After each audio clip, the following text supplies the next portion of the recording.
రిషి రిషి ఏమండి రిషి ఏమండి? చూసావో పార్వతి, వీణ ఎంత పనిచేసిందో. మా అన్నయ్య రిషి ఎందుకు చంపుతాడండి?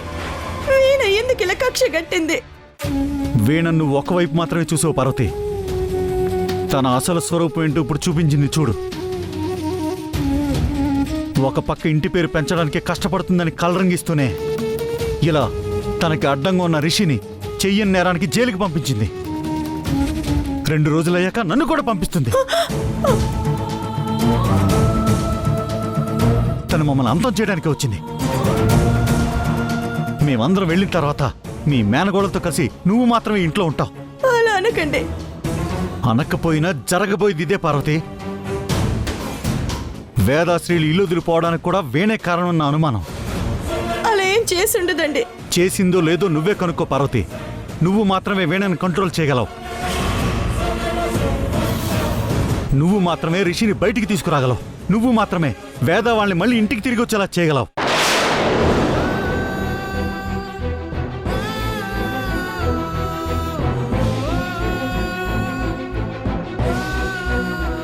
దీన్ని రెచ్చగొడితేనే ఆ వీణ భరతం పడుతుంది. నా చేతికి మట్టంటకుండానే వీణ నా జోలికి రాకుండా నోరు మూసుకుని పడుండేలా చేస్తుంది.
స్వామి నాకు ఈ పరీక్షలో నీకేం పాపం చేశానని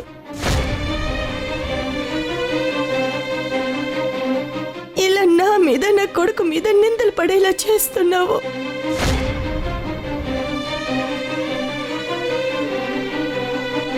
ఒక పక్కేమో కోడలి కడుపు పోగొట్టానన్న అపకీర్తి మూట గట్టించావు.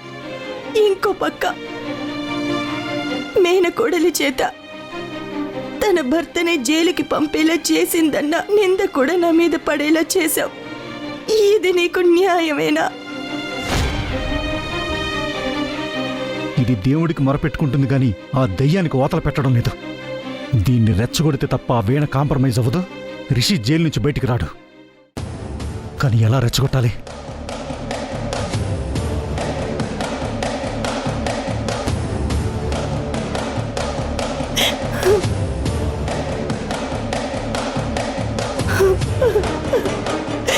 పార్వతి, దేవుడికి బాగా దండం పెట్టుకున్నావా? ఏమంటున్నాడు మీ దేవుడు? నీ కష్టం పోగొడతానని వరాలిచ్చాడా? ఏడవద్దమ్మా, నీ కొడుకుని జైలు నుంచి బయటకు వచ్చేలా చేస్తాను అని అభయం ఇచ్చాడా? వేస్ట్ పార్వతి, నువ్వు ఎంత మొక్కుకున్న టైం వేస్ట్ తప్ప నీకు ఒరిగేది ఏమీ ఉండదు.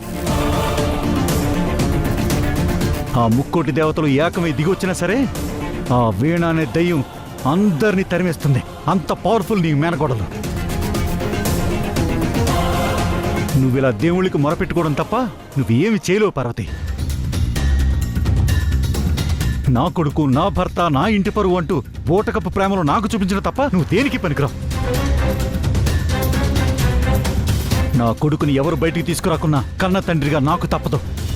సరస్వతి వచ్చి నా చొక్కా పట్టుకుని ఇన్ని కోట్ల ఆస్తిని కూడా నా కొడుకుని ఎందుకు బయటికి తీసుకురాలేకపోయావంటే నేను ఏమని సమాధానం చెప్పాలి? ఒక అసమర్థ తండ్రిగా కోడల కుతంత్రాలకు బలైన మామగారిగా మౌనంగా తలదించుకోవడం తప్ప ఏమీ చేయలేని దౌర్భాగ్యుణ్ణి. అలా అనకండి. ఇప్పుడు నా పరిస్థితి దుస్థితి ఇదే కదా. అక్కడ కోడల్ని కరుణించమ్మా అని వేడుకున్నా దయ చూపే అవకాశమే లేదు. ఇంకా నేనేం చెయ్యాలి? అయినా సరే నా కొడుకును వదులుకోను. నా చివరి శ్వాస వరకు మొండిగా పోరాడతాను. నా కొడుకుని నేనే ఎలా అయినా బయటికి తెచ్చుకుంటాను.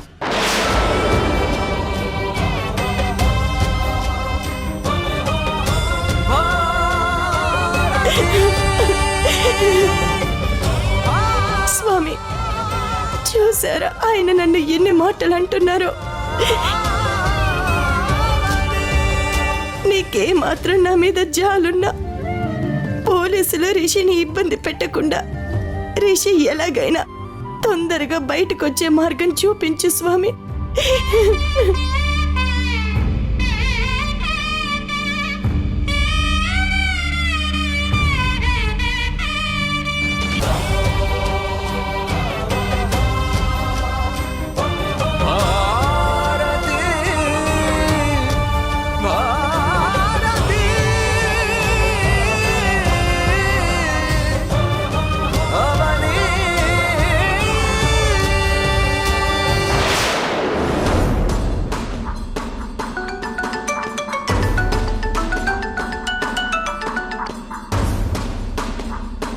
లోక్నాథ్ గారు చెప్పండి, ఏదైనా సీరియస్ మ్యాటరా? అవును లాయర్ గారు, నా కొడుకు లైఫ్ క్రిటికల్ పొజిషన్లో ఉంది. ఏం జరిగింది? ఏం చెప్పమంటారు సార్? నా కొడుకుని నా కోడలి జైల్లో పెట్టించింది.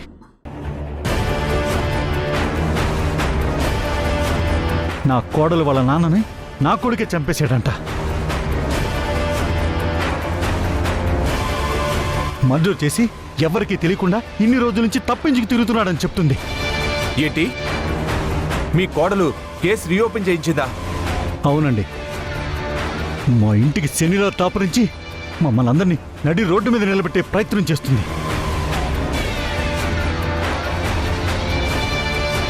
ఇప్పుడు నా కొడుకు బయటికి ఎలా వస్తాడో తెలియట్లేదు. అసలు కోర్టు వాడిని బయటికి పంపుతుందో లేదో భయంతో ప్రతి క్షణం నరకం అనిపిస్తున్నాను.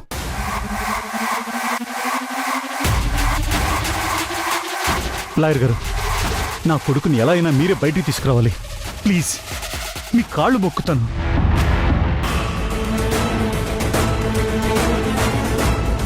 నా యావదాస్తి ఖర్చపోయిన పర్వాలేదు, నా కొడుకు మాత్రం బయటికి రావాలి సార్.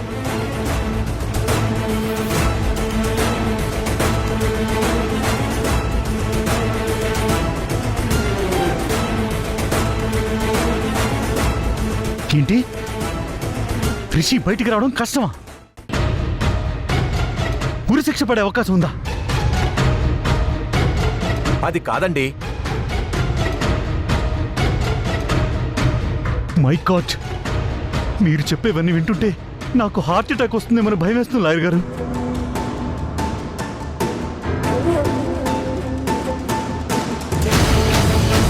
లాయర్ గారు ప్లీజ్ అలా అనకండి.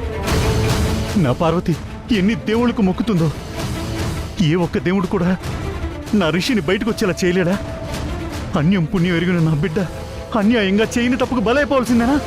ప్లీజ్ లాయర్ గారు, ఏదో ఒకటి చేయండి. రిషిని బయటకు వచ్చేలా చేయండి.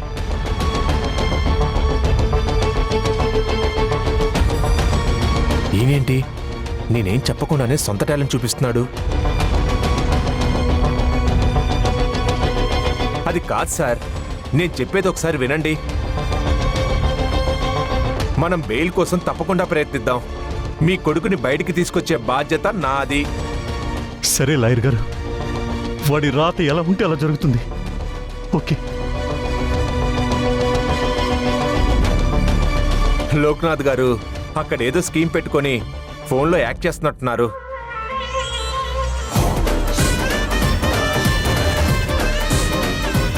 పార్వతి, నా కొడుకుని ఎలాగో అరెస్ట్ చేశారు. ఇప్పుడు ఇంట్లో ఖాళీగా ఉన్నది నేనే. నన్ను కూడా అరెస్ట్ చేసి తీసుకెళ్ళిపోవాలని మొక్కుకున్నావు కదా? అయ్యో, అవే మాటలండి. నేనెందుకు అలా మొక్కుకుంటాను?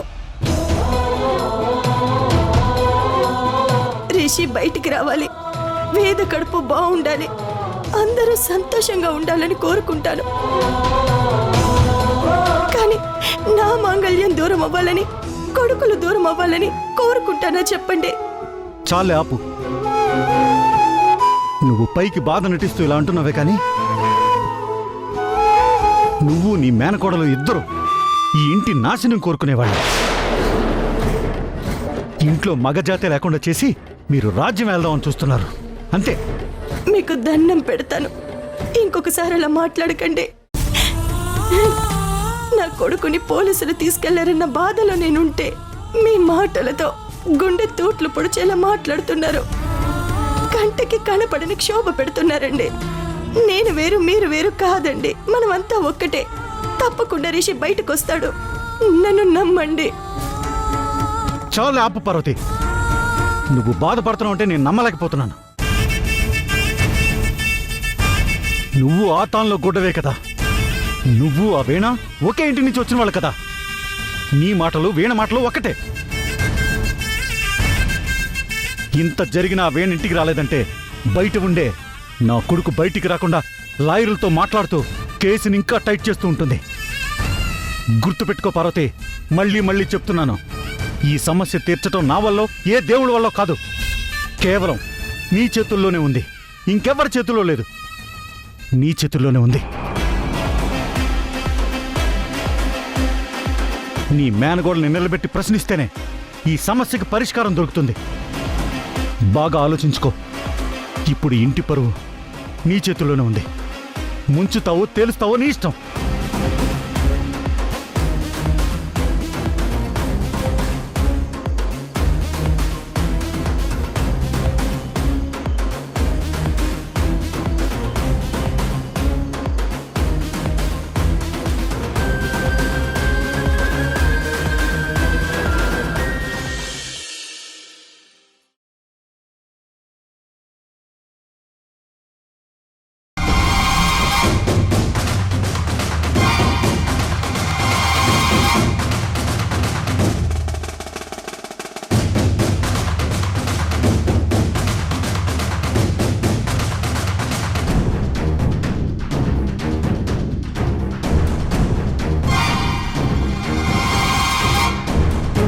పార్వతి, నీ మేనగోడలు వస్తుంది. రిషిని అన్యాయంగా అరెస్ట్ చేయించావు కాబట్టి నువ్వే రిషిని బయటికి తీసుకొచ్చి చేసిన తప్పుని సరిదిద్దుకోమని చెప్పు. నువ్వు బయటికి వెళ్ళినప్పుడు నలుగురు నీతో నీ మేనకోడలే భర్తను జైల్లో పెట్టించింది కదా అని అడుగుతుంటే నాకు తల కొట్టేసినట్టు అవుతుందని చెప్పు. ఎదురు మాట్లాడితే తగ్గొద్దు. ఈరోజు అటో ఇటో తేల్చి పారేయాలి. పార్వతి, నీ కొడుకుని జైల్లో పెట్టించి ఇంటికొచ్చి ప్రశాంతంగా ఉంటానంటే ఎవ్వరు ఊరుకోరని చెప్పు.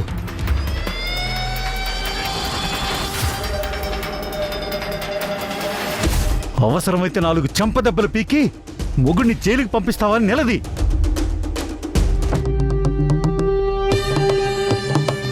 మేనత్తగా వేణుని దండించే అధికారం నీకు మాత్రమే ఉంది.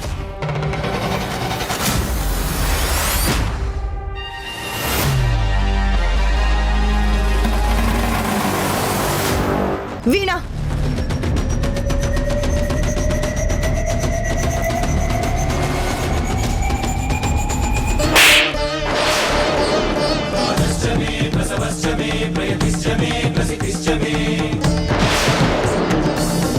అత్తయ్య, ఎందుకు కొట్టారు? ఏం మొహం పెట్టుకుని ఇంటికి వచ్చావు? అలా అంటారేంటి అత్తయ్య? అసలు నువ్వు ఒక ఆడదానివేనా? అత్తయ్య, ఎటువంటి ఇంటికి కోడలుగా వచ్చావో ఒక్కసారైనా ఆలోచించావా? అన్యాయంగా భర్తని జైల్లో పెట్టించి ఏం సాధించాలనుకున్నావు? ఏం మూట కట్టుకొని ఊరేగాలని చూస్తున్నావు?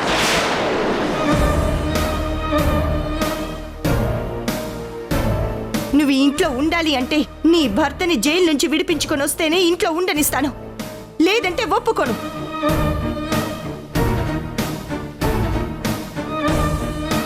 నువ్వు నా అన్నయ్య కూతురువని, నువ్వు ఏం చేసినా బాగా చేసావని చప్పట్లు కొడతానని, హద్దులు దాటి ప్రవర్తించినా సమర్థిస్తానని అనుకోవద్దు. కొట్టండి అత్తయ్య, కొట్టండి. మీరెన్నిసార్లు కొట్టినా నేను పడతాను. ఎందుకంటే మీరు నాకు తల్లితో సమానం. విషయాన్ని పక్కదారి పట్టించాలని చూడకు వీణా. నా కొడుకు రిషిని విడిపించుకొని జంటగా కలిసిరా. వెళ్ళు. అత్తయ్య నేను చెప్పేది కాస్త వింటారా? ఏంటి వినేది? చేసిన తప్పుని సరిదిద్దుకోమని నేను చెప్పినా వినలేదు. చివరికి మీ మేనత్త చెప్పినా వినవా? మీ నాన్నని ఎవరో చంపితే నీ భర్తను అరెస్ట్ చేయించి జైల్లో పెట్టించి ఉరి తీయించేస్తావా? చెప్పు వీణా, చెప్పు. ఆపుతారా? మీరు కాస్త సైలెంట్గా ఉంటే బాగుంటుంది. అత్తయ్య, మా నాన్న మీకు అన్నయ్య కదా, మీ అన్నయ్యని ఎవరో చంపేశారు. ఆ పని చేసిన వాళ్ళు హాయిగా ప్రశాంతంగా బ్రతుకుతున్నారు. మీ అన్నయ్యని చంపిన వాళ్ళ గురించి తెలిసాక కూడా మీరు కాపురం చేస్తారేమో, కానీ నేను అలా చేయలేను. ఎందుకంటే నేను ఆయన రక్తం పంచుకున్న కూతుర్ని కాబట్టి. అన్నయ్యని వీళ్ళే చంపారని నీకెవరు చెప్పారు? ఎవరో చెప్పడం ఏంటత్తయ్య? నా దగ్గర సాక్ష్యాలున్నాయి. రిషి మీ నాన్నని చంపలేదని నేను నమ్ముతున్నాను. అయితే ఇంకా మంచిది, వాళ్ళని హత్య చేయలేదని నిరూపించుకోమనండి.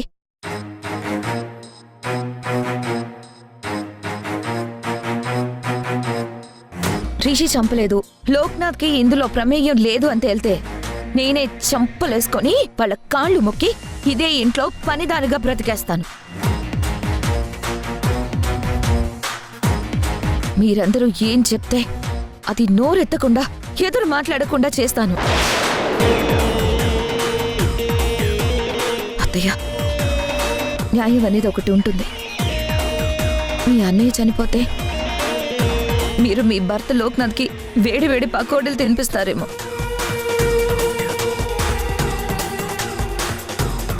కానీ నేనలా కాదు. మా నాన్నని కిరాతకంగా చంపితే ఆయన విలవిల్లాడుతూ అరిచిన అరుపులు, ఆయన పడ్డ బాధ నేను చూడకపోయినా నా చెవులకి ఇంకా అవే వినపడుతూనే ఉన్నాయి. ఆయన పడ్డ వేదన నాకు కనపడుతూనే ఉంది.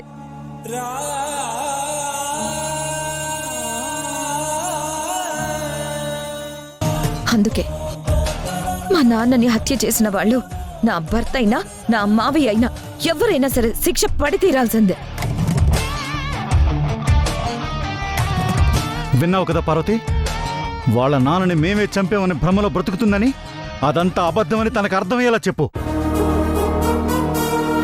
వీణా, నీ కళ్ళతో చూడని దాన్ని నువ్వెందుకు నమ్ముతున్నావు? ఎందుకు నీ కాపురాన్ని నాశనం చేసుకుంటున్నావు? భర్తను జైల్లో పెట్టించిన నీ గురించి ఈ సమాజం ఏమనుకుంటుందో ఒక్కసారి ఆలోచించు వీణా. ఎవరేమనుకున్నా ఐ డోంట్ కేర్.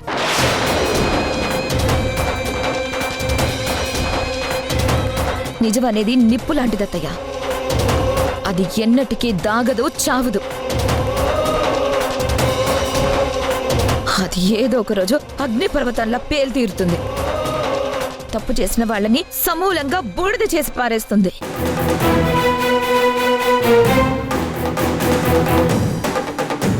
నన్ను ఈ ఇంట్లోకి రావద్దనే హక్కు ఎవ్వరికీ లేదు. నేను ఈ ఇంటి కోడల్ని, కంపెనీలో వన్ ఆఫ్ ది బోర్డ్ మెంబర్ని, ఒక హై పొజిషన్లో ఉన్న లేడీని.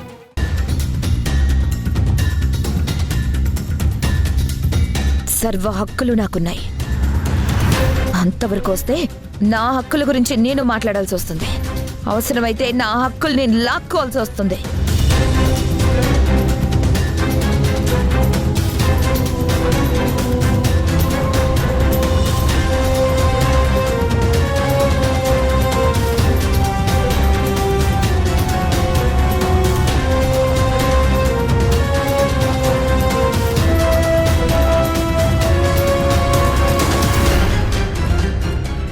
అయిపోయింది, మొత్తం అయిపోయింది. నీ మాట కూడా లెక్క చేయలేదంటే పార్వతి చూస్తూ ఉండు. నీ మేనకోడలు మాతో పాటు నిన్ను కూడా మెడబెట్టి బయటికి గెంటేస్తుంది. వెళ్ళి బజారుని పడతావు.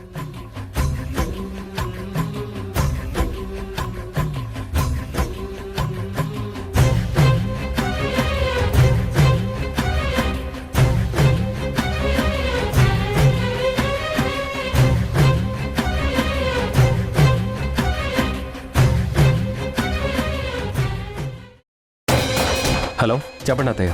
ఘోరం జరిగిపోయింది శ్రీ. వేద పాప ఇంట్లో కనబడట్లేదని నేను ఎంత ఆపుతున్నా వినకుండా పాపని వెతుక్కుంటూ రోడ్డు మీదకి వెళ్ళిపోయింది.